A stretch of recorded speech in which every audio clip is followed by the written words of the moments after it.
Hello, today we're going to learn to do a very simple framing technique, which is a technique of placing the subject in a raised box frame with a mount, all decorated. To fully understand what we're going to do, we always need to do a sketch of the frame. That makes it possible to better visualize the process, the various stages, and above all the measurements that we have to take. It's always good to do a small section drawing. That helps you to see what you're going to do and to list the necessary materials. So let's start by taking the measurement. We've got 35 by 35 centimeters, and we cut gently without pressing down, going over it several times, a paperweight so that it doesn't move. And I'm drawing round the backing board on the paperboard. Off we go. I can cut the paperboard.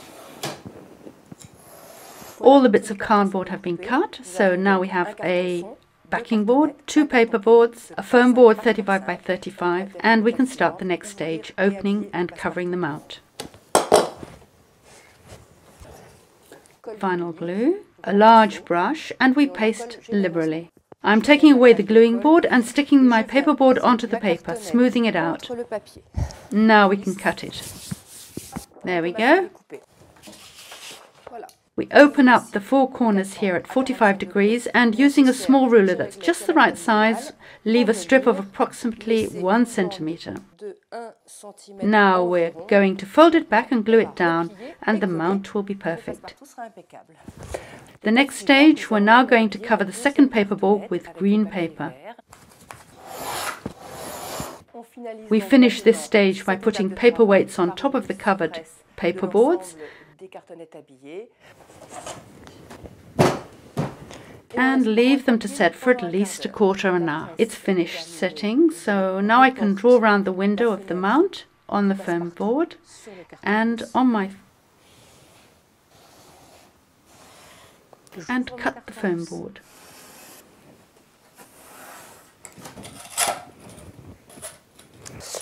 I'm drawing around the subject on the offcut of the foam board and cutting out a window that's 14 centimeters by 14 centimeters. Here's our frame, which is starting to look like something, but it's far from finished.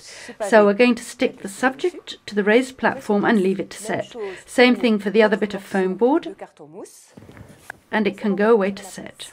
We're going to put in place 2 rings and some string on the other side of the backing board. We make 2 marks that are 1/4 from the top and 1/4 from the sides. Same thing here.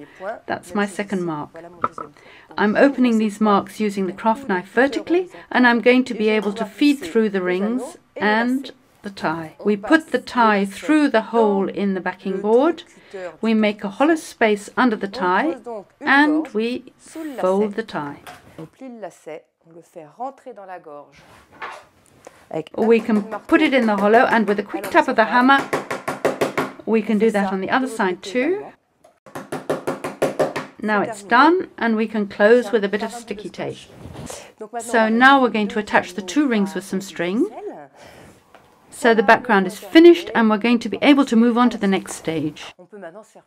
Now we can have some fun decorating the little bits of paper that we have just put together. I've just drawn some flowers with a gel pen.